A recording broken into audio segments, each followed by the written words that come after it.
Jó napot kívánok, tisztelt hölgyeim és uraim! Ladies and gentlemen, I'd like to welcome all of you at our event of the Citizen Dialogue. This is not the first event. We have been invited you to this discussion, and I'm going to talk again with a commissioner and the member of the Hungarian government. Today, we are going to talk about healthcare and food safety. Vitanis Andriukaitis is with us here today, who is responsible for these two areas. And Zoltán Ónodi Szűcs, State Secretary responsible for healthcare, is also with us here today. Just some technical detail, maybe some of you already know who have been already here. So the title of the event is Dialogue with Citizens, and that's exactly what we mean by that. So we are not going to have presentations and there may be a question and answer session at the end, but we would like to encourage you to keep raising your hands if you have questions, and I'll try to pass the floor to you. First of all, we'll talk about healthcare, and that's what we are going to focus most of the time. But if you have more general questions later on, then please do not hesitate to ask. We will also have a polling. We have 4 questions. We are not only raising our hands to answer these questions, but rather you will use your mobile phones to vote or to answer 4 questions. Please take your mobiles out to facilitate this dialogue we are trying to have here. Here you can see the Wi-Fi, usernames and passwords, and if you go on the site I showed you earlier, you will be able to vote, and we will analyze the results of this later on. So again, here you can see how you can access this slide. I can see that some of you have already taken out their phone, and that will really make our conversation more lively. We are going to talk about these important issues in Hungarian. Of course, the Commissioner will talk in English, and those of you who do need interpretation, please do not hesitate to get your headsets. So before starting our dialogue, just a second. So before starting the dialogue, we will have a welcome speech coming from our host institution, the University of Economics, to welcome our guests. Thank you very much. First of all, I'd like to welcome all of you here, and it's a great pleasure for us that our institution can host this wonderful event, and not even for the first time. And I'm very excited about this dialogue. Let me just share a very personal note with you. I was teaching for about 10 years healthcare economics and healthcare financing at the University of Semmelweis. So I'm very excited about this issue, and I'm very excited to see what sort of main challenges you would identify. So I do not want to waste your time any longer. I should rather give the floor to our guests, and I would like to wish you a very exciting dialogue, because that's the main aim of this event, to have a dialogue with our citizens. And now I would like to pass the floor to our distinguished guests. Oh, before doing so, my name is Piroska Bakos. I'm a journalist, and I started to have a very close relationship with the EU when in 2011 I was the spokeswoman for the EU presidency here in Hungary. I really hope that you were able to access our site with your mobile phone, and I would like to ask our distinguished guests to come to join me. In every single event, we have the traditional question, which is, do you feel that your voice is heard in the EU? So you need to answer either with yes or with no. So here we can see the answers. Maybe the gentleman can take also a look at it. Let's just wait a bit longer.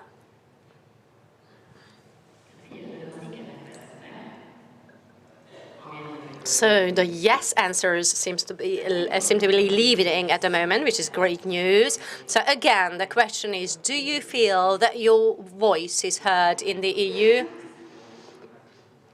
My microphone is a bit wobbly, but hopefully it will be sorted out soon. So it seems that 60% of the respondents said yes, and now it's down to 58.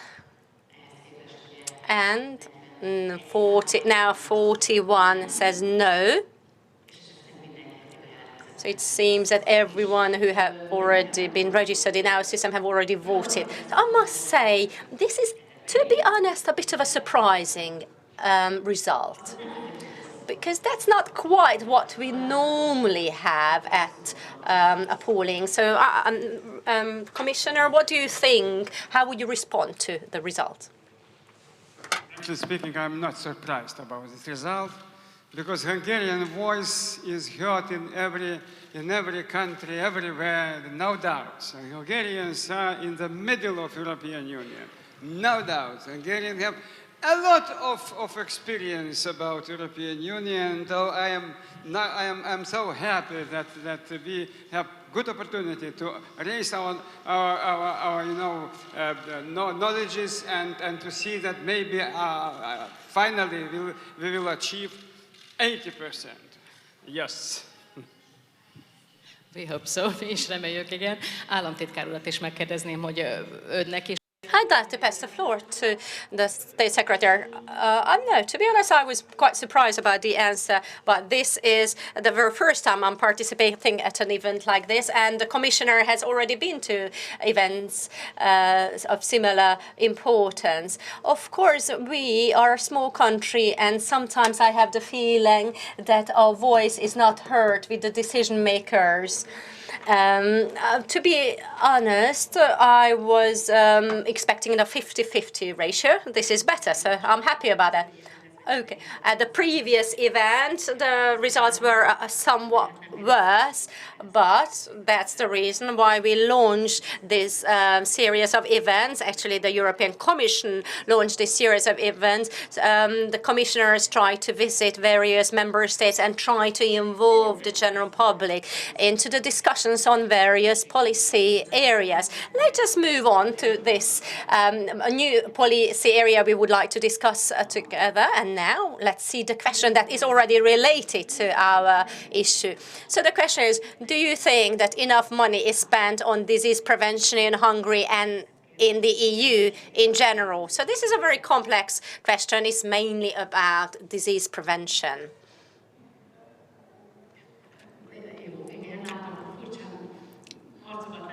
I saw some funny or laughing faces. Now I know why, because I just seen the results.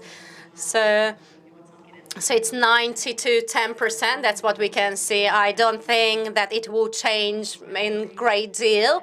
So here it's a very clear no is the answer, meaning that we do not spend enough money on disease prevention either in Hungary or in the EU. Commissioner, how would you respond to that? And I'm sure you will even have a presentation on that later as well. I am very, very happy because I see amount here allies together with me. It's all, of course, in all member states, in all EU member states, all countries, they are in the same line. No one is ready to provide more public money preventing these diseases. No one. It's not about Hungary, it's about EU. And okay, it's a question to those who are studying health economics. It's a very important question for all of us. Why EU is so weak in prevention? Because it's about economy. Can you imagine how many premature deaths we have every year?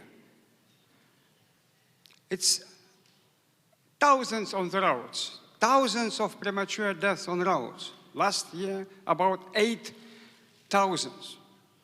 And they are young. Why? Because mainly because of alcohol. Of course, 100,000 because of cancer. Much more because of cardiovascular diseases. And cardiovascular disease, why? Because of people are smoking, drinking, eating not healthy food, and of course they have amount of, can you imagine what is about economy? What is it damageable? In one hand you have aging population. I don't like this name because I am very young. I am only 66. You know, it's for us, it's a good opportunity to follow lifelong learning and to be as students here together with you, with youngest. And of course, also, you know, we have aging population, we have demographic decline, and in this situation, we are wasting our human resources. We are killing our people. When I ask tobacco industry, what are you doing? Because you are killing people. And people do not understand it. But it means that we are so weak on prevention. Minister, what is your opinion? Államtitkár úr is nagyon bólogatott, amikor... First of all, this result was not surprising to me at all. This 9% is exactly what I expected. I am very well aware what Hungarians think about this area. And the question is, if everyone thinks that, why is it, how is it possible that the population cannot force political decision makers to change this situation? Of course, one of the question is that the effectiveness of our prevention goes beyond any governmental cycle, EU cycle or national governmental cycle. But obviously, politics being politics, independently from parties, politicians try to win the next elections. And the second question is, every system has its own stakeholders and interests. How is it possible that we are not able to identify the stakeholders that would facilitate to find the way to prevent diseases? And I think that's a key issue. We are not different from any other system all over Europe. The question is rather, is there any key motivation tool that would make people realize how important it is and decision makers realize what it is? And that's how they would then start spending their money. And now I'd like to use the opportunity to mention that in Hungary, various screenings are available that are also available in other countries, in other European member states. However, people do not seem to want to attend. For example, various types of cancers could be screened and early detected. But somehow, even though the screening itself is available, we cannot deliver the message to the general public that they could participate. And colonal cancer screening is being launched in the second half of this year, and which will impact 1.8 million citizens. We will spend a lot of money on this issue, partly from EU funds. And I'm very curious how effective and efficient it will be. I believe that we can only start talking, you normally only start talking about our health when there is a problem. So when you're not sick, you don't really worry about your health, and that's the wrong approach. And the service provision system is very weak in prevention, and we need to have allies, even in the media. So someone had... I don't know if there are already questions or comments in connection with this issue already coming from the audience. Yeah. To be honest, I wanted to talk to you because I remember that when I looked at the 92%, you were very much nodding in agreement. So please introduce yourself first and just ask your question. Tamás Dénes. I have a question. As we heard before, that every state is struggling with the decision makers not willing to spend enough money on prevention. Why can't we have something similar to NATO, what we have in NATO, that a certain ratio of the GDP of our nation should be spent, whatever, let's say 0.6% on prevention? So there were talks about that. Brilliant proposal. Brilliant. I welcome. It will be good to send such message to all politicians, to European Council, to heads of states and governments, to all parliaments, to Hungarian parliament also, to Lithuanian parliament, to European parliament, and to decide, okay, can we sign the agreement that minimum 5%?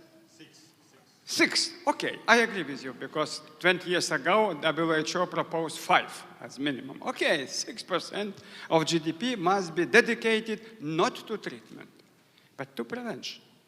Prevention. And of course, second proposal will be good. Do you have car? Do you have car? Yes. Every 2 years, you must follow technical assessment, yes? And it is obligatory. That's a bit strange. For cars, we introduced obligatory assessment. For people, it doesn't matter. It's up to you. It's saying, which machinery is much more complicated, cars or ours? Of course ours. Of course ours, but nobody is care about it. It's not obligatory. Please, it's up to you. And then when we calculated our losses, okay, then we will touch a little bit. But I agree with you. Excellent, excellent proposal. Please send this message to around EU. I am one of the first who signed such type of petition. But, Mr. Commissioner, what do you think? It is a real plan. What are the obstacles? If you think this is brilliant. May we continue, because it is very important for audience. Okay, my question is, do you agree to raise excise duties a little bit on alcohol, tobacco, and sugar? But, okay, but you think that it's enough? No. Of course not. Of course, absolutely. I know very well. I know figures. But ask how many parliaments are ready to raise hands, because it costs nothing. Only political will to raise hands and to raise level of minimum excise duties around the EU. Only political will. Please do it. Please, let's start. And then on alcohol issues, please do it. And we will see what does it mean, lobby, media, and a round of arguments. Oh, it's brilliant, brilliant. We will touch this question a little bit later. Államtitkár úr, ön szerint ez a 6%-os költés? State Secretary, what do you think about the 6%? Where are we in Hungary? Okay, now I need to stand up because the commissioner seems to be so energetic.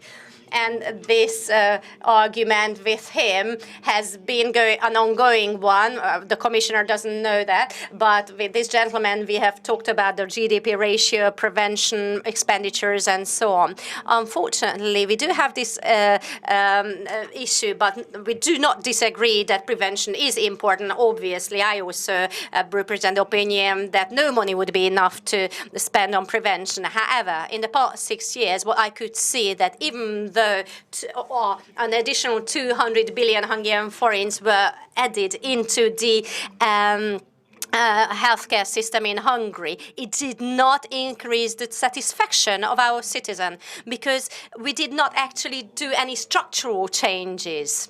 So even though we had this additional money, that wasn't enough. So I have this disagreement with my dear colleague who has spoken before, is because I believe that we only can involve additional money into our system, and in the past 18 months we have succeeded in involving more money into our system, and it will increase in the near future as well. But at the same time we have to tidy up our system, because it is strange that in spite of all our effort, neither the general public nor the healthcare sector service providers, meaning doctors, nurses, carers, are not happier than they were. And I'd like to also add that it is strange that no one actually realized that we actually put 200 billion Hungarian forints. If I tell anyone, they are just so surprised and they say, oh, I can't see the impact of it at all. So I believe it's not just a question of money. It is a question whether we are able to set targets, to follow the implementation of these targets, and not just to serve the needs of the service provision systems, but the needs of our patients and our citizens. So I am pleased about this idea, of course, and I'm glad that it used to be 5 and now the plans are about 6. But I think the real question here is what sort of targets we have, and if we spend these huge amounts of money we do for the right objectives. In the healthcare system, as I said, I cannot see the impact of the increased amount we spent. Actually, talking about the health status, the European Commission and OECD had a study in 2016. Is the health about the healthcare of our citizens, and there are some alarming data in this study that even though the average life expectancy is rising in the European Union, but still the time spent in a healthy life is not growing at the same time, and we do lose a lot of active people through diseases that could have been prevented. The Commissioner has a presentation on that. Maybe we should continue with the presentation of the Commissioner.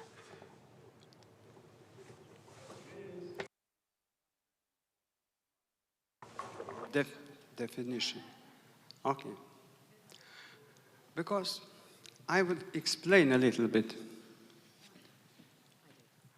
When we are speaking about health, okay, it's bad because it's on the screen. Because my question, when you are speaking about health, do you speaking about sick people, about treatment, about health care, about hospitals? No. We are speaking about health, which definition is here. Health is mental, physical, and social well-being of people.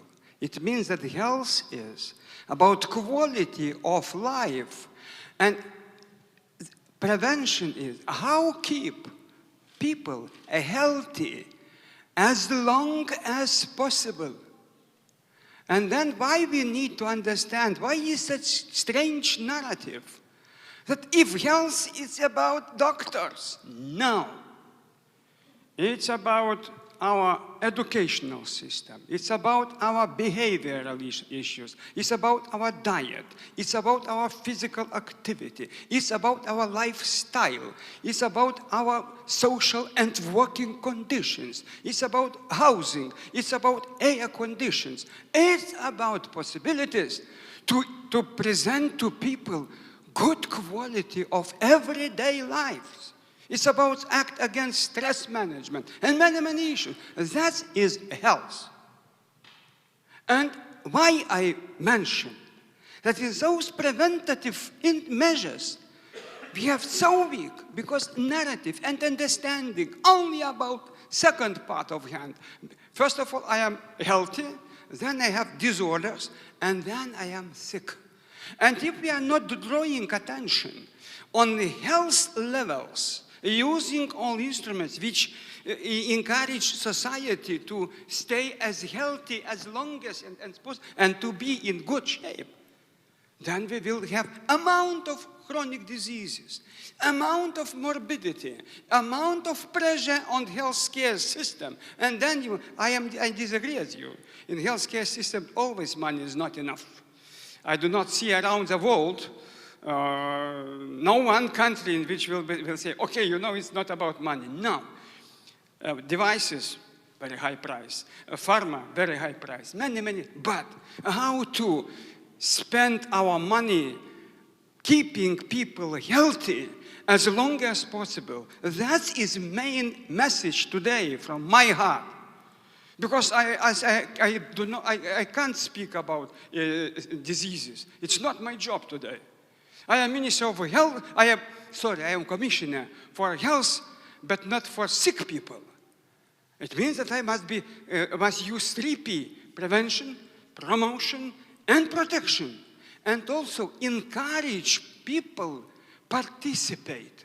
Because health in all political sectors means that I today met 2 ministers. I met you and Minister of Agriculture. And with Minister of Agriculture, I also discussed issues related to public health, food safety, a healthy food.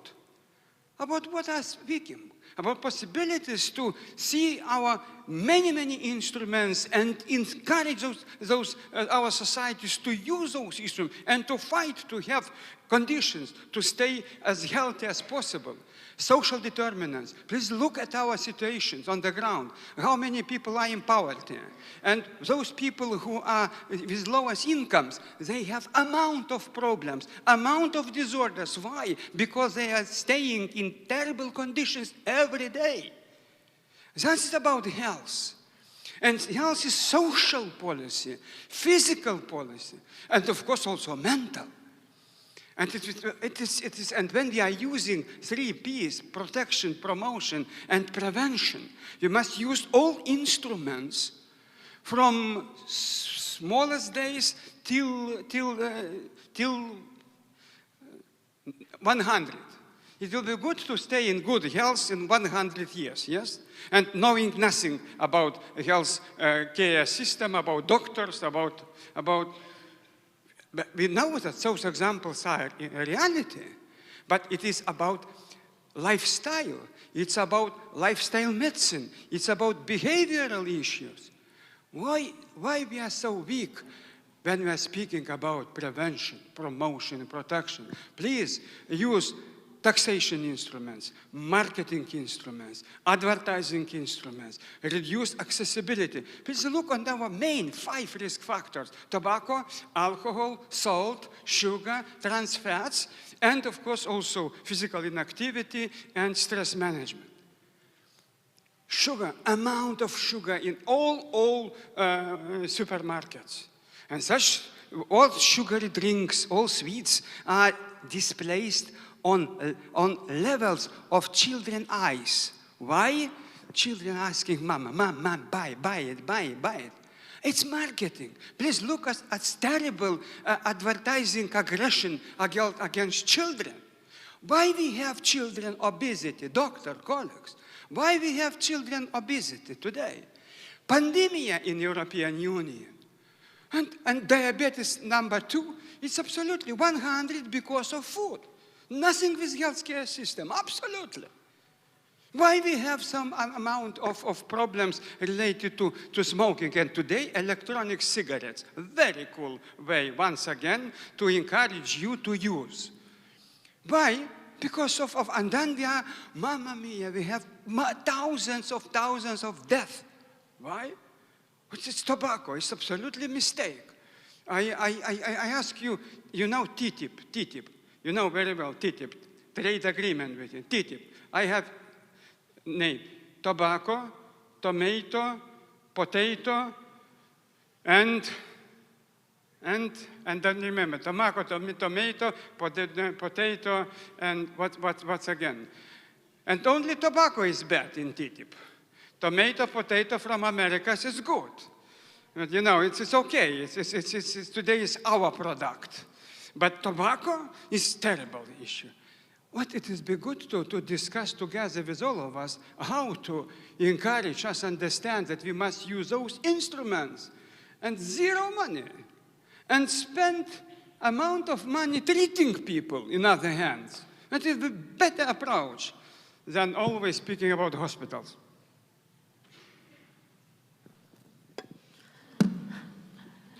Államtitkár úr. State Secretary. It was a wonderful presentation, I must say. And if we take this as a starting point, I think it's very important. And of course, when it comes to prevention, it's no doubt how important it is. Obviously, all the losses of lives we have is terrible. And as also we've heard before, there are so many factors contributing to poor health.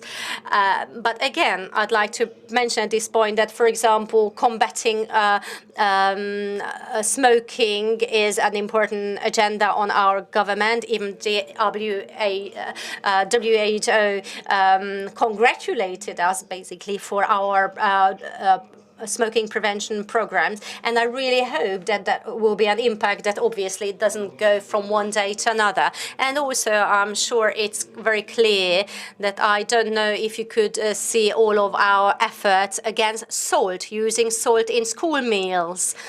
We do have lots of better fields to protect our views, because often we have traditions, we are used to, for example, using salt, and we have to convince people that it's not good.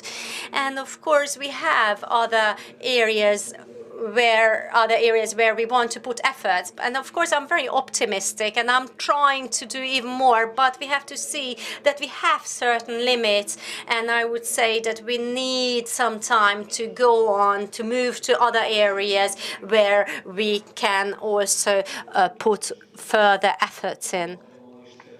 I believe that I think we are all aware that there were lots of strange battles when we wanted to introduce the everyday physical education in schools. Somehow so many people were against it. And the funny thing is that in healthcare, often people believe that we are against them, even though we actually want to do something for them. But I'm sure it's the same story in every other country. And also the role the media plays is a very important point. The Commissioner has also touched upon shortly. I believe in this today's world, it is very important to remember that people are not very interested in lots of important messages, because the media keeps delivering negative pieces of news and people are a bit wary of it. So it's very important to see how we formulate our messages and how we can make sure that people actually deal with this issue. And I completely agree that we should not start talking about our health when we lost our health already. And again, let me move back on to some of the points the Commissioner mentioned. All the lost lives should actually not, so the healthcare system should not be held accountable for it. It's our way of living that often causes it, and that's what we have to teach to people. And I'm very pleased to see that the Commissioner was so passionate about it. I can't even do it nearly as passionately as he did, but I agree with every point he made. That's our job. We have to explain to our mothers, to our children, to our neighbors that whatever they eat, whatever they do during their life, it will be very much impacting his or her future life. There is a question there. Please introduce yourself. István Horváth. I'm a doctor and I'm a biology researcher and microbiology researcher. I'm now a pensioner, but still I do some research. I had some patents. For example, artificial blood was one of my patents. Treponema leporis, which is a pathogenic microbe, was also one of my patents, and anti-cholesterol antibody was also one of my research fields, and I explored an antigen that would increase the production of antibodies, not just in testing environments, like in America, because they had wonderful results in rats, but as soon as they moved on to pigs, for example, it didn't work. I actually experimented even on myself, and I survived. And when I told the Immunology Association in Hungary, then all my friends said, yes, yes, give me some of your miracle medicine. And now many tens of thousands of people actually used my patent all over the world. And when I wanted to have an official permit to use it in Hungary, then it was rejected. And I was told, no, it's not possible because 800 billion Hungarian dollars would be needed to have that. And obviously, I didn't need that money. And still, this anti-gene I could produce anyway. So you don't necessarily need that. So anyone who would order it from me could get it. I have official permit to produce it, and if anyone wants to have it, then I would be more than happy to give it. So the reason why I'm saying all this is the following. In 2014, the experts of WHO in Africa, when they found some epidemic, Ebola, then they stated that it is not bad if someone can produce something that would give us a chance to stop this horrible disease called Ebola. And with no bureaucratic trials, we would just use it. So they actually contributed to this. So my question is to the commissioner mainly, how is it possible? What is happening in EU?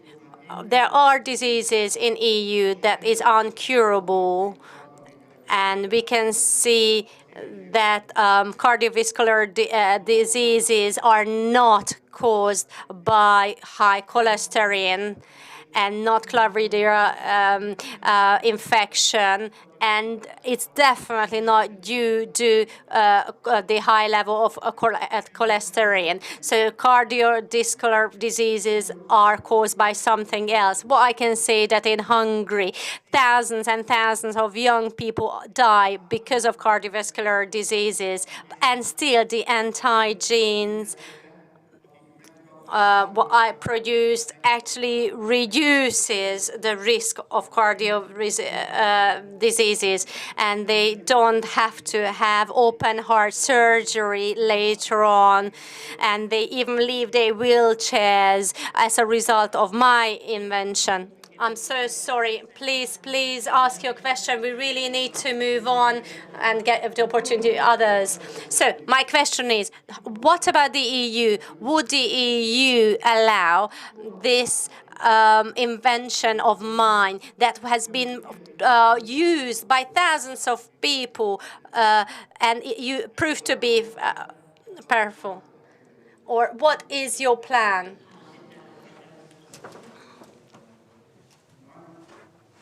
It's very simple. May I invite you to my office, and we will discuss a very concrete way. Please present to me your study situation, and we will then see how to ask our scientific bodies to assess it. And if it is really scientific, we say to you, you are Semmelweis, and we are ready to use your excellent patent to treat all of us. Hadd segítsek a biztos úrnak.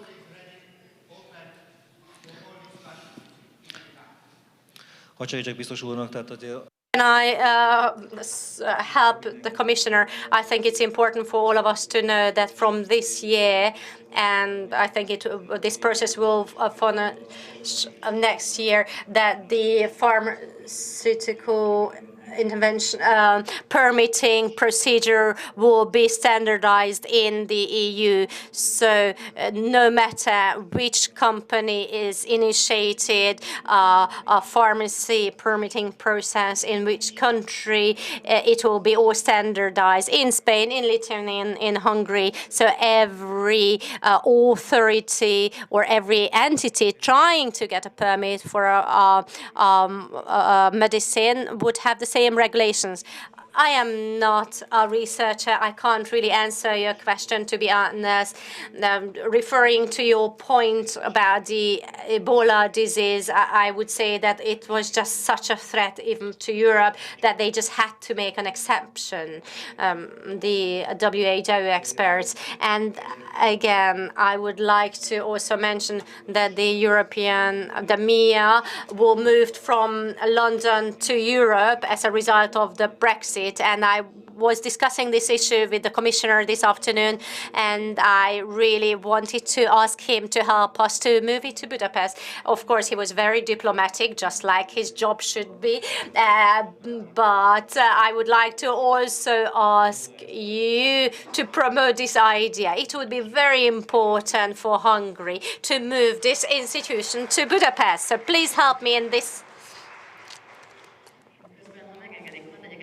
If you don't mind, I'd like to be a bit more down to earth. We talked about prevention, we talked about alcohol consumption, smoking,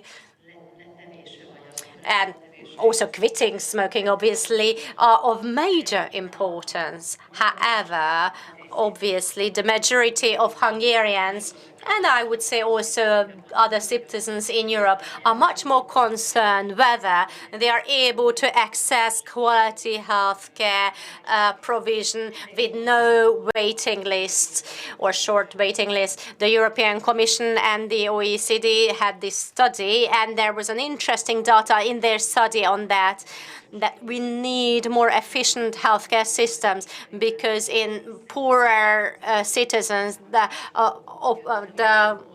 they are 10 times more likely to have difficulties to access quality healthcare than those who are able to afford it more. So that's a huge problem, obviously. And now I'd like to pass the floor to the State Secretary, what he thinks about that.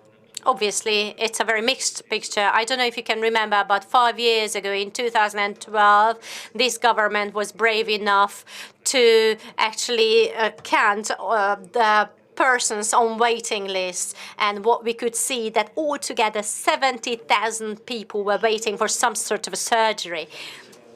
And as a result of regulatory amendments and with additional funding, we were able to put it down to 28,000 now. Again, this has never been the money, the main driver, but rather to tidy up the system. So what I can say that there are 180 surgeries in certain areas in Hungary, and there we only have 28,000 people on the waiting list. So obviously, we have certain capacities, but compared to the capacities, I think our waiting lists are excellent. The OECD studies show that in countries where there is clear official registration and data collection, Hungary usually scored second or third place in connection with waiting lists, obviously depending on the type of surgery, for example, hip prosthesis or whatever. But again, the question is, what is the situation in our country? Do we really believe, if we just look around us, that these people are the waiting lists are shorter? No, that's not just general perceptions, even though it is a fact. People still believe that they need to wait over 90 days for surgery. So with the registration, I must say that even though they might have originally had an appointment 180 days later, but actually, in fact, it's normally much shorter. But people don't seem to realize this huge improvement. And why don't they see it? It is because the system as such is not working. For example, in outpatient care, we have not been able to tidy up the entire system. And of course, now in front of the commissioner, I do not want to criticize ourselves and our system. But what I can see, that you know what I mean. Unfortunately, our doctors often try to push people into the private sector and have things done privately, also in outpatient care. And we need to change that. But what I'm trying to say now, we have to also sort out the situation and the waiting list in outpatient care. And we talked about it with the commissioner today at our meeting, that we need to do this. If we have anything really to do, then this is the point where we really need to focus on, and that's where it's very difficult to achieve any success whatsoever. I strongly hope, and I'm really sincere about it, that if we are able to take any advancement in this, and then I think the general perception of healthcare will improve. People won't have the feeling that they have to wait forever. And I'm so sorry for talking so long, but I can really talk about it for hours. I promise I won't. But let me just give you an example to show you what is the difference between reality and perception.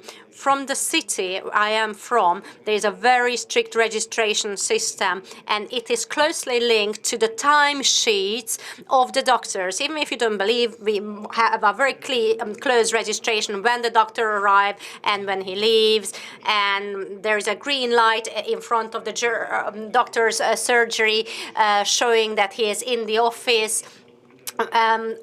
Text messages are sent to the patients to remember the appointments.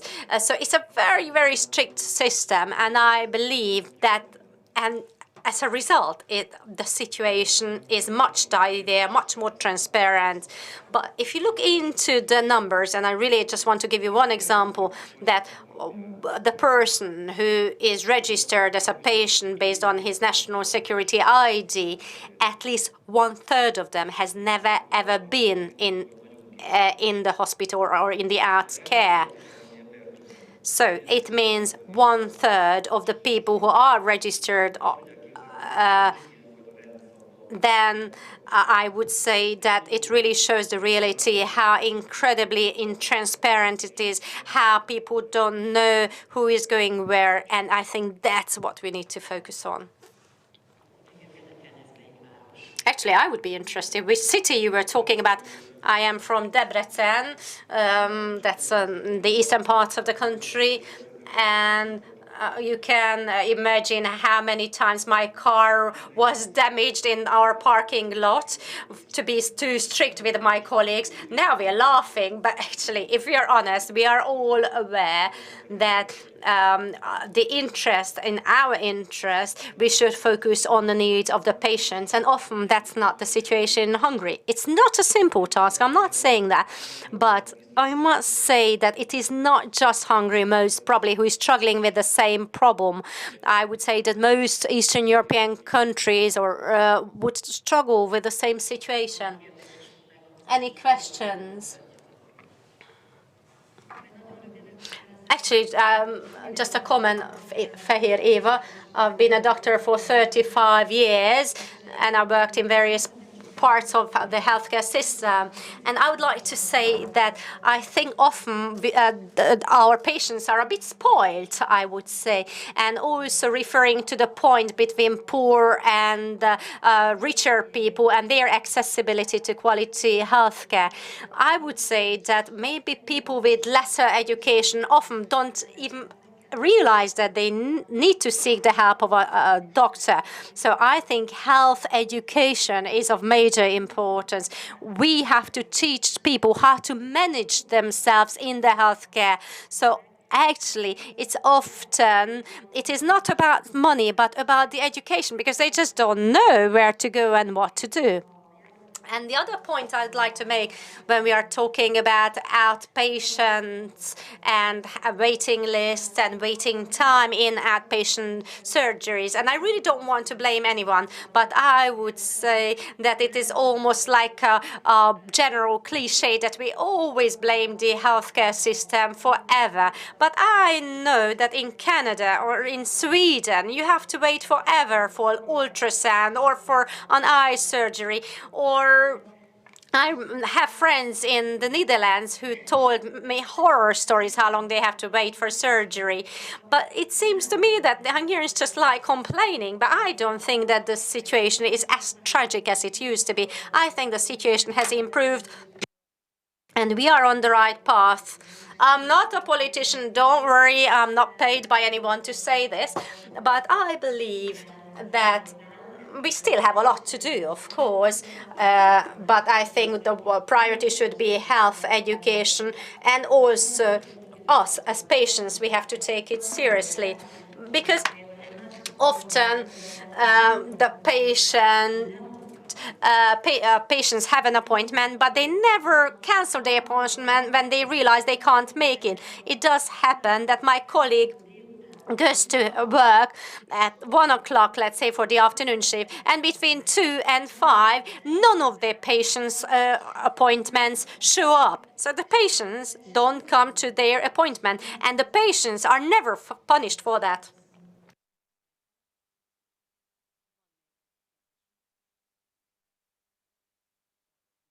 István Szarvas.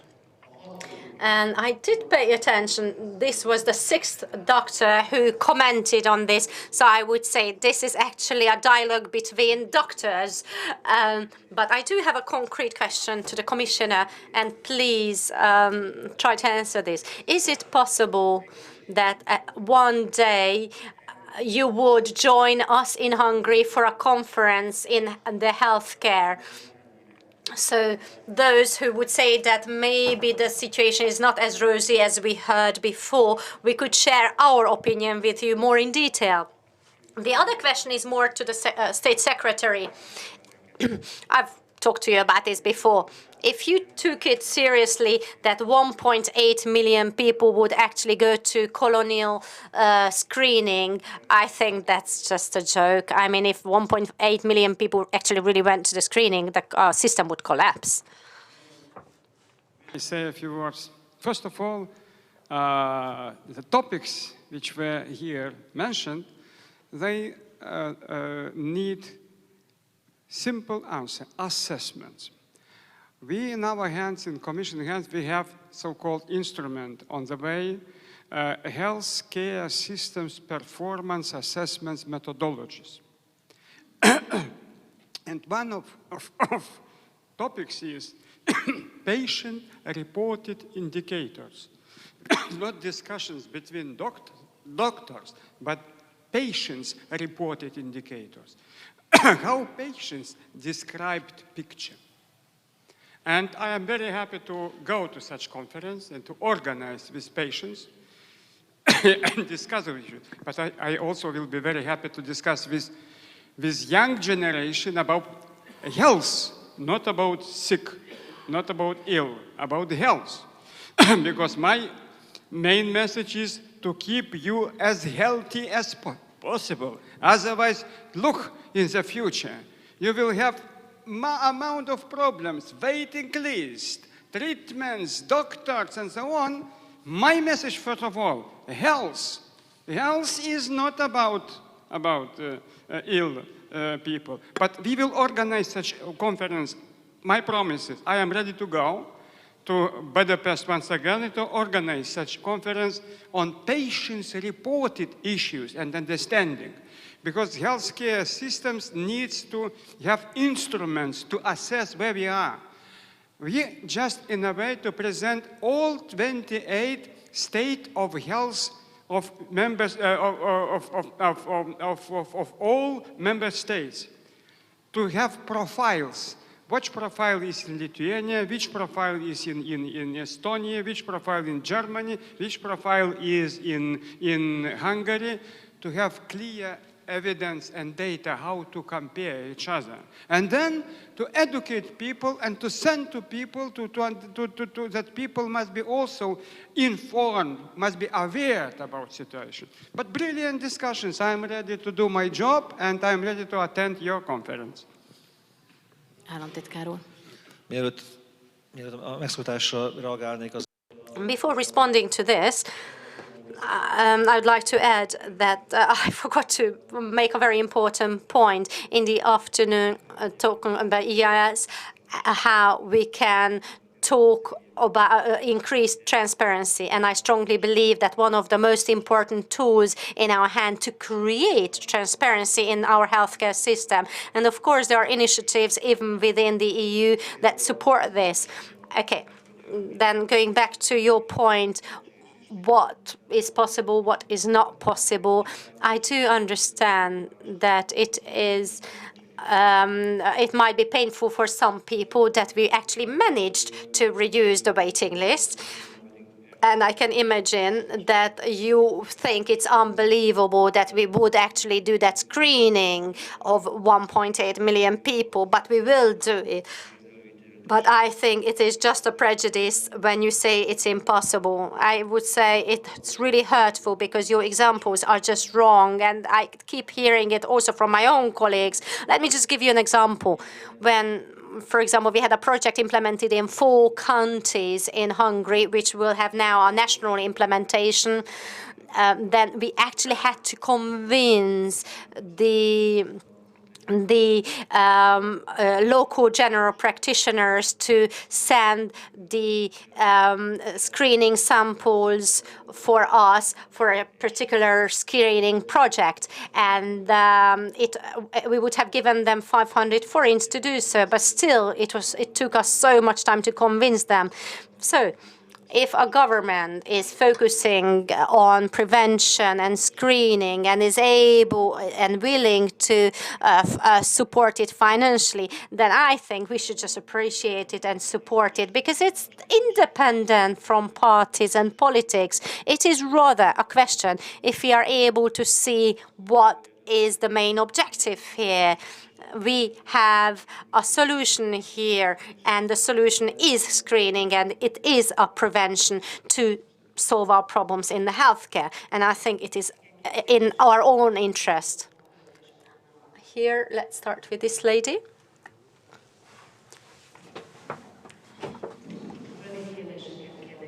Please, short questions. Short questions, please. I was working in healthcare for 25 years, but then I made a decision of resigning because I was involved in the legal department and it was just too much responsibility for me, and I had the feeling that I just unable to work in the healthcare. And now I work in a different areas.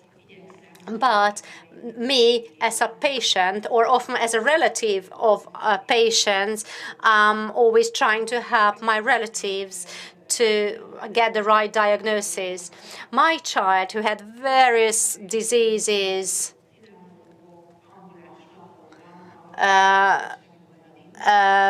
was never diagnosed, and I had lots of papers stating that she's all right, he's all right, and some doctors even said that he actually just doesn't want to go to school and he's pretending. And then all I could do is to tell the doctors what sort of screening I wanted to request, and I was right.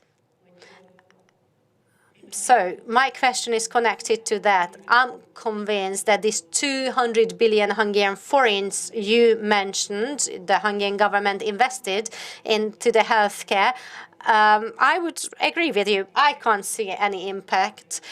Are you planning to have any impact analysis to see what happens with the patients? What happens from the moment a patient realizes that there is something wrong? How long would it take until he or she receives a clear diagnosis? Because so many patients do not get to the right patient paths. And this would be just a question of organization. It's not a question of money. Please keep it short. So the other question is, that and the European Pharmacy Agency has various directives and regulations. And the question is, do you monitor that in the various member states, for example, in Hungary? I'm asking you because in the morning I was at the Court of Justice, and it turned out that that vaccine that was issued by the European agency is not something the Hungarians would be aware of, and they use other practices, and often it leads to terrible situations, and often the parents want to refuse these vaccinations, and it leads to real problems. I'm sorry, I'm not quite sure that I will be able to answer your questions. Once, if I understood it correctly, was related to the patient parts and the organization of patient parts. If I understood your question correctly, yes, I agree with you. That's one of my priorities. But it is, of course, a bit difficult how we can limit the freedom of the doctors by giving them too many protocols. I do agree that we did not have guidelines on that, but last year we adopted over 40 guidelines on protocols. And I'm, of course, not sure how strict they are and how much we limit the freedom of doctors. We will see that in practice. However, it is very difficult for me to answer your question. And the other question, I'm not sure I will be able to answer it, but all I can say is that in Hungary, what sort of indications certain pharmaceutical products have is obviously in the EU, it's up to the member state. And I know that represents a problem in several countries. I'm not sure I understood your questions, but if you have any concerns, contact me directly and I'll look into it. To add only, yes, it is very important to understand, and we are like-minded, that today we must change systems in patient-oriented system. Patient-centered approach must be in the middle. And it means that all community-based teams, medical doctors, nurses, managers, social workers must work around patient. And how to introduce such patient-centered methodology at primary level, secondary level, tertiary level, how to see dispensarization and all different issues. But patient-reported indicators, patient-centered approaches, today is only one way to change perception, not to be only medical-centered, doctor-centered. Otherwise, you see conflicts between two big paradigms. And we will change it. If I correctly understand the question about vaccination, generally speaking, I see strange situation about vaccination. Please raise your hands. Who vaccinate yourself against flu?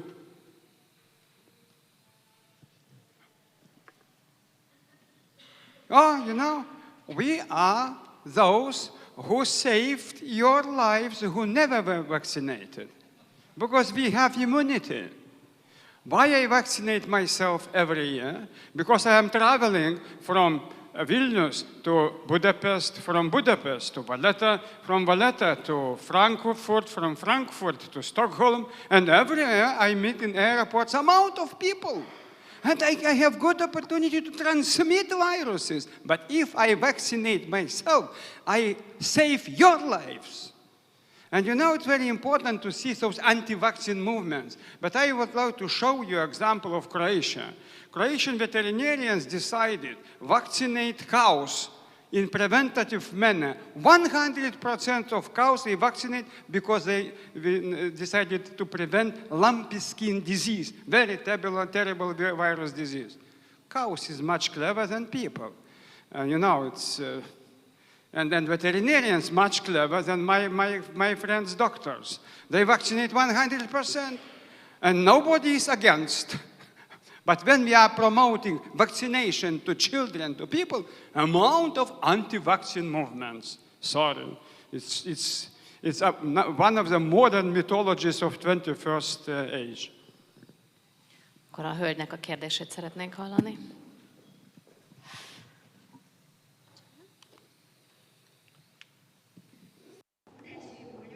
Eva Gutashi. I am working in a program that is focusing on prevention, and it is funded by the Swiss contribution. So we are focusing in our work on prevention in basic or primary care. And it seems to me that the general public is very happy with our work. Our program is approaching the end, and my question is that if we have any chance to use our best practices maybe in other areas. Thank you very much for your question. And I would like to mention that I have a colleague in my team who is unfortunately not here with me today, who would deal with this issue. What I can see that as a result of your program, because I know very much this program, I'm sure produce some best practices.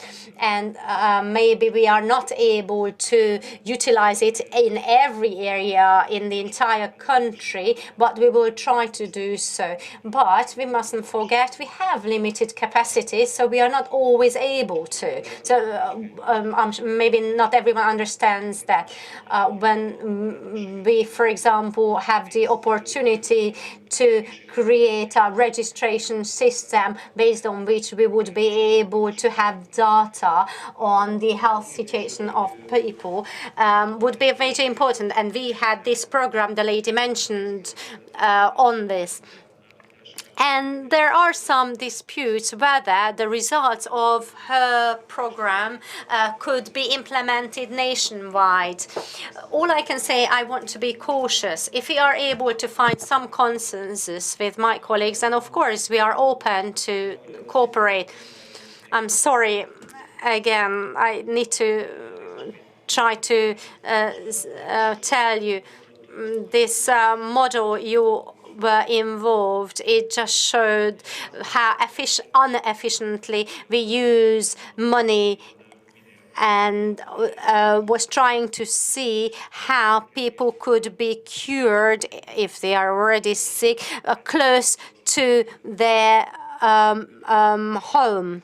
However, we mustn't forget that outpatient care and ambulant care is often located in hospitals. So often they are just further away from people per se. I know it's just an idea I just threw into this discussion, but all I'm trying to say that everything is a very complex system and is interdependent on other issues. So when you think that we can intervene in a certain area and it seems like a good idea, it might have an impact on an unexpected area. And we have to always see how much budget we have, how much the Swiss model could be used nationwide. We have to elaborate it.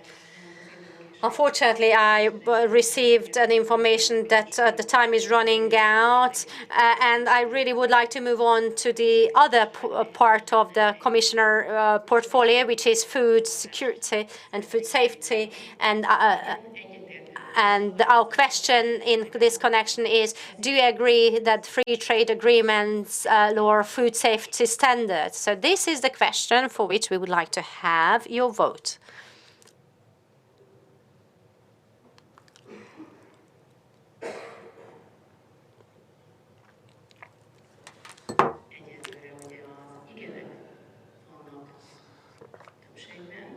it seems that yes is more, but actually not as much as you would have expected based on the TTIP uproar. But now it's actually going up. Now 60, now it's 58.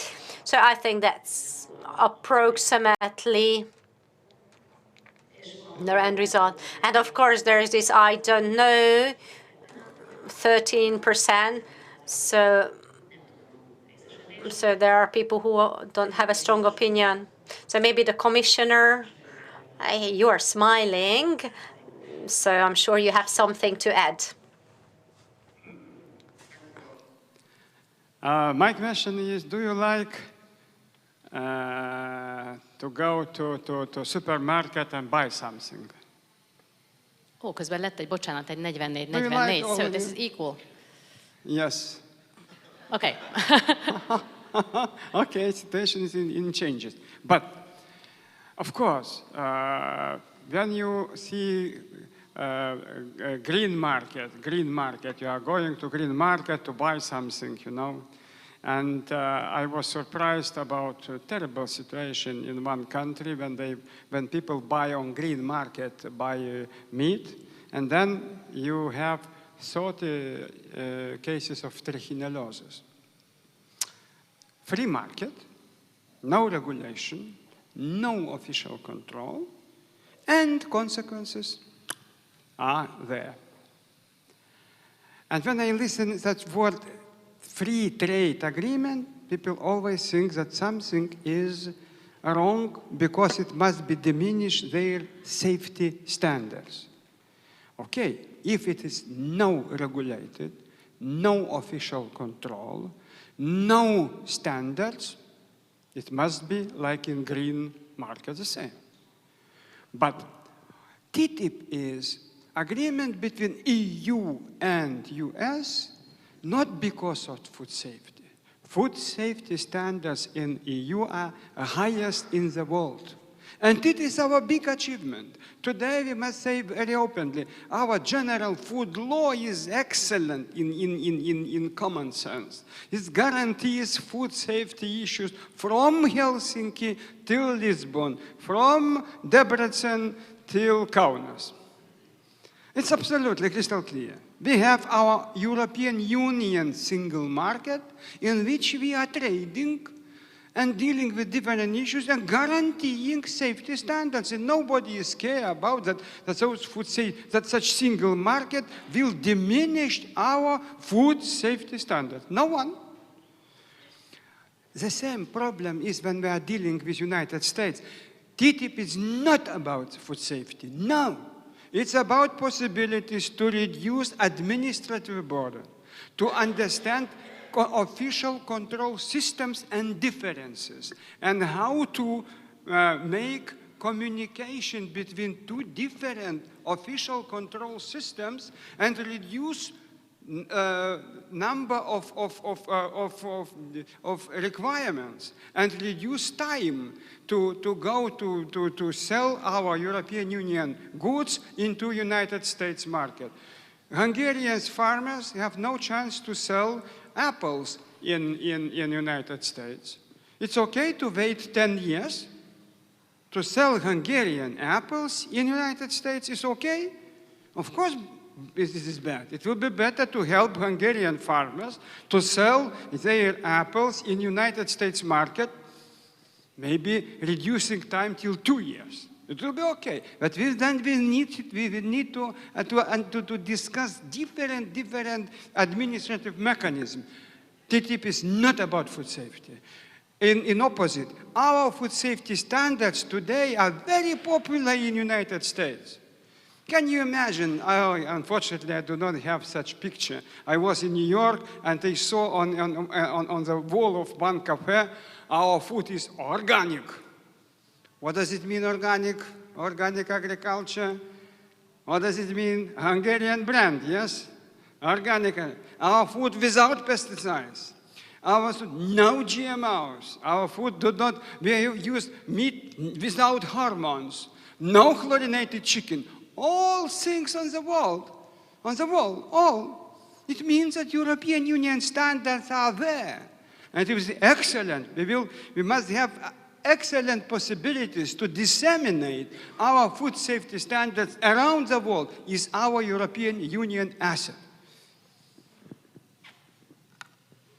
Akkor még kinyitom a lehetőséget kérdésekre. Körülbelül néhány percünk. We have a couple of more minutes.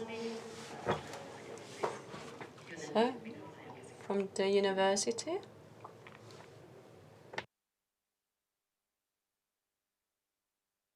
Thank you.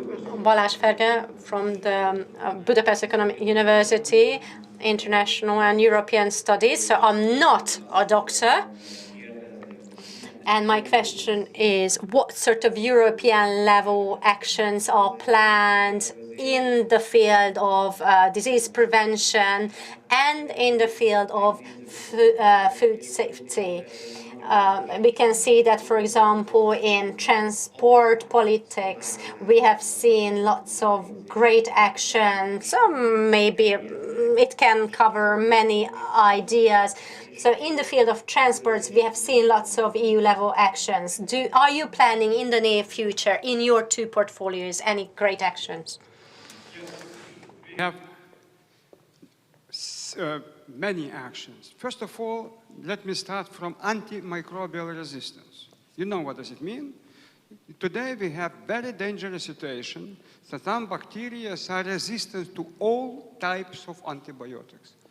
Sorry to say, but last year we lost about 25,000 people because of resistant bacteria. No one antibiotic helps them to be alive. 25,000 in EU. Can you imagine? Of course, when you see on one hand in agricultural sector how many antibiotics they used, in another how many antibiotics we use in human sector, and of course when we see that we are not care about environment, how many antibiotic pollutions in environment, and then you see that phenomenon of antimicrobial resistance is worldwide challenge today, worldwide. And my plan is to present new antimicrobial action plan, which will cover food area, agri area, health area, and combine different actors and introduce methodologies, laboratories, surveillance systems, antibiotic use control, diagnostics tests, many instruments. It's till June of 2017, I will present such comprehensive antimicrobial action plan, which covers one thing.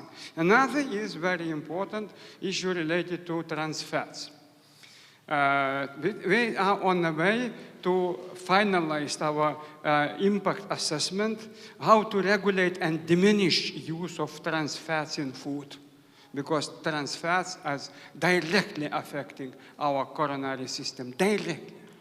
And we are on the way to present pan-European legislative initiative to diminish trans fats in all food, around all 28 members, and also some types to ban. We will see how to, at the moment we are in a way to conclude our assessment. One also very important issue is endocrine disruptors. Those chemicals who can destroy our endocrine system. Those chemicals are everywhere, in pesticides, in cosmetics, in different areas. It's about 900 chemicals which are today used in our environment.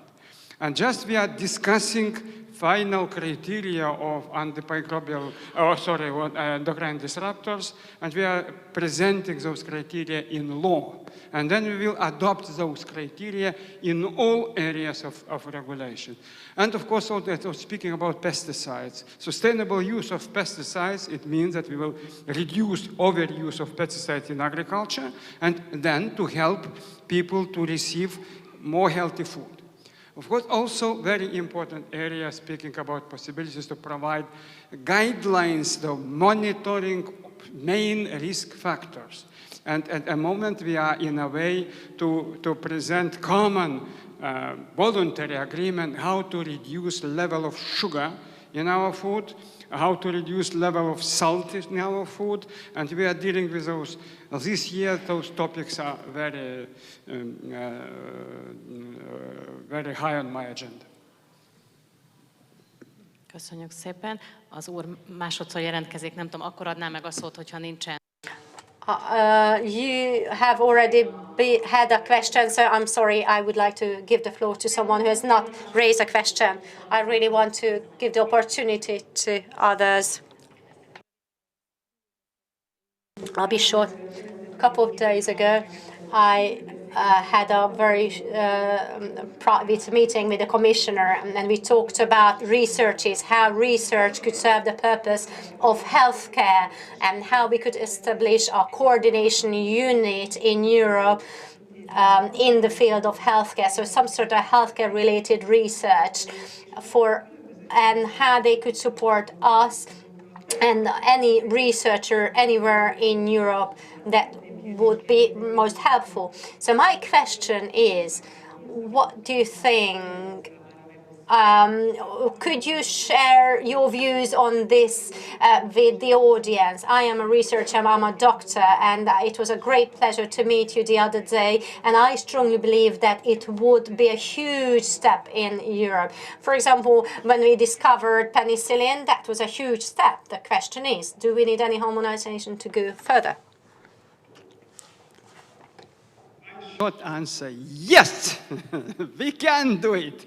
Because otherwise, you know, it's very difficult at European Union level to manage all different scientific projects and to see and to streamline and to present 5 years main areas in which we will see how to assess it and help different resources to be together and to see in which direction we will create synergies of our projects and have some practical results. Yes, we will see how to move forward. Igen, parancsolja. Bocsánat, csak én magyarként szeretnék most megszólalni. Sorry, I'm a Hungarian. So when I am very much in favor of trying new medications, and of course I'm always representing the interest of the Hungarians. I would be most welcome the EU level center. The question is how the EU can, apart from grants, contribute to that, because what we can see that often pharmacies and researches are actually driven by the private sector. The question is that if the EU is able to actually initiate researches, because it often does not result in quick profits at all. And we need to see whether it's worth allocating budget to this. I'm so sorry, listening to both languages, so it's a bit complicated. So anyway, what I was trying to ask was how we can allocate funds to areas that would probably not bring quick results and profitable results. You are not Hungarians. You are Europeans. Yes, yes. Frankly speaking, I am in capital of European Union. I am not in third country. I am Lithuanian. You are Hungarian, but both we are Europeans. Yes or not? Who is against? Okay. Second, I don't know what does mean Brussels. I am from Vilnius. You are from Budapest. How combine our forces and to help all of us 500 million European Union citizens thinking that people first, not one country first, but people first, all people, and especially those people, 39 million Europeans are in poverty, 39 millions. We must, how to address together with you those questions. And thinking locally, acting globally, and vice versa. Acting globally, thinking globally, acting locally. Only two ways. And don't create separate lines. You know I am Hungarian, you are from the moon. No. We both are European. And second, can you imagine how many money you used from different taxpayers from Vilnius, Stockholm, France, here? May you present me all money which were introduced in healthcare facilities? Please be open. Okay, how many? But it's my money, sorry to say. I also a taxpayer. It's also money of Hans, Johannes, and you. And then you are not, when it's questions about money, then we are Europeans. When questions about something, solidarity, then no, then we are not Europeans. No, it's not the way. We are here. We are both here. And as you know, you are a member of council. You are my boss, because I am a member of commission. And when we are using together all pan-Europeans' money, all taxpayers, Horizon 2020, can you imagine how many money is here from Horizon 2020? How many money is from Connecting Europe facility, in IT, in all? And of course also we need to address those issues, how to manage such big 20 billion euros in Horizon 2020. How to manage, how to assess what was done in Budapest University, in Vilnius University, in Stockholm University, in Moses added value. Because it's our money, it's your money. But friends, don't play game Hungarian and Brussels. No, it's not the way. We are here. And then we are all together in one boat. And why we need to have some hub or network of bodies which cooperate and helps us to see how to move in a rational way. And I would like to show you a very excellent example, not so far from Budapest. CERN in Geneva, you know, excellent example of cooperation, all member states presenting beautiful project of quantitative physics. It's impossible without cooperation to do it. Okay, if I agree, if we will do how to manage our common funds, and because our slogan is people first, and we will address our common money in proper way. Megettem szólítva, elnézést. Let me respond, okay? Szóval, tehát...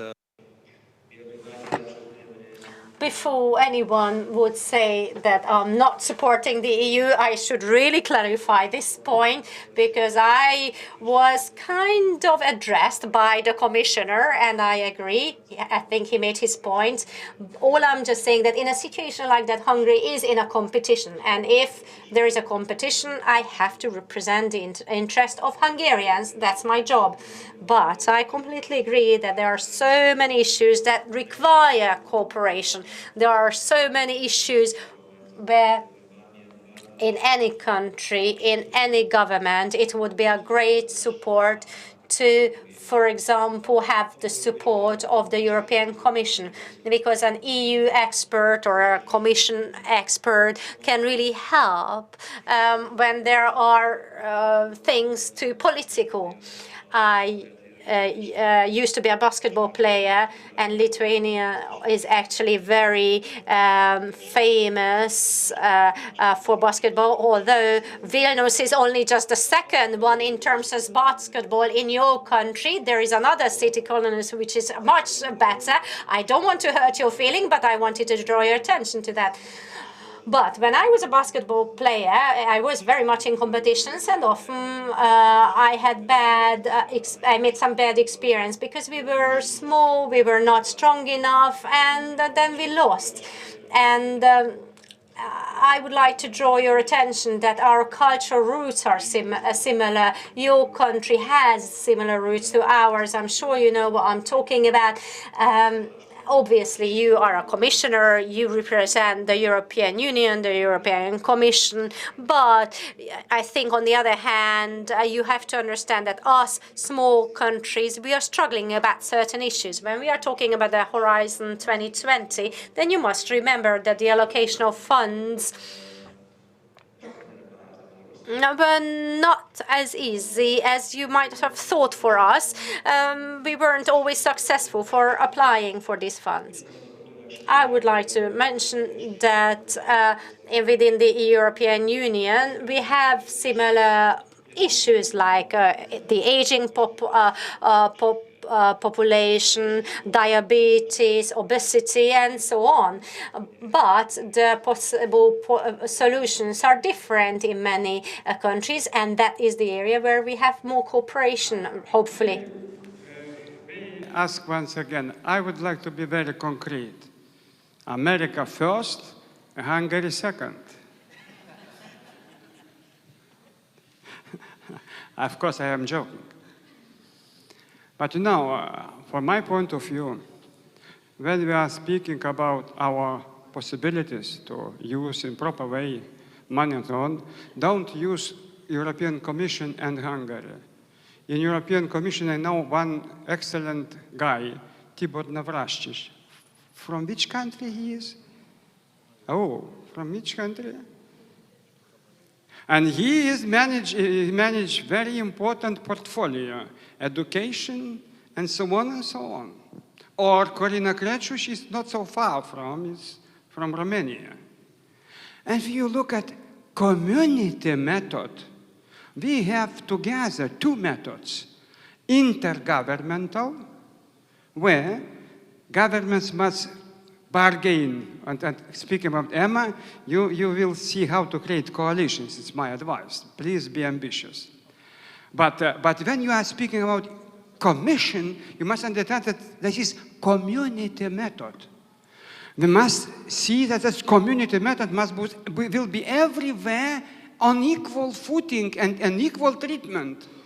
And it means that when I'm speaking about Horizon, about all issues, it's not about because of Hungary is smallest. We in European Union all are small. 18 million Germans compared to 1 billion Chinese, they are big? Mamma mia. We all are small. We all are small. It's obvious. But when we are speaking about requirements, obligations, applications, okay, there in application, all rules and procedures are for all of us equal, for Germans, for Hungarians, and for Lithuanians.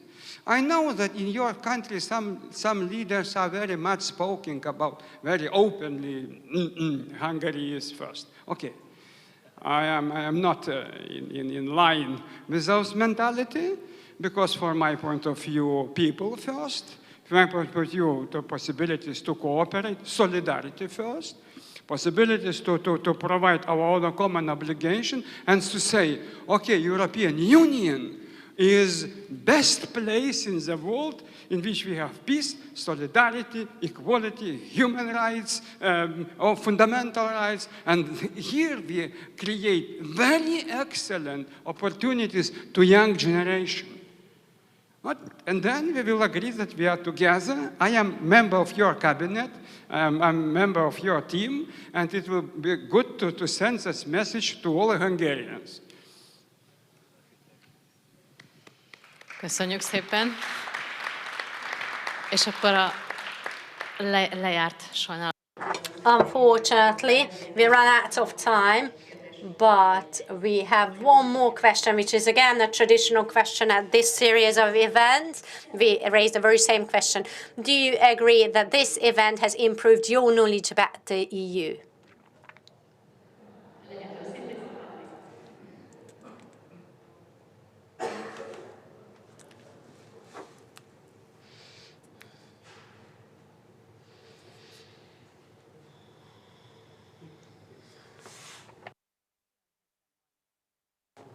So about 70-30.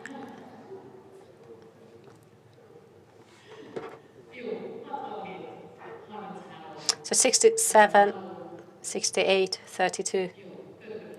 So I think that's the end result. I really hope that it is going to be even more, but obviously there are so many people here from the health sector. I would like to thank the Commissioner and the Secretary for joining us here today. Thank you for coming and hope. Segedre.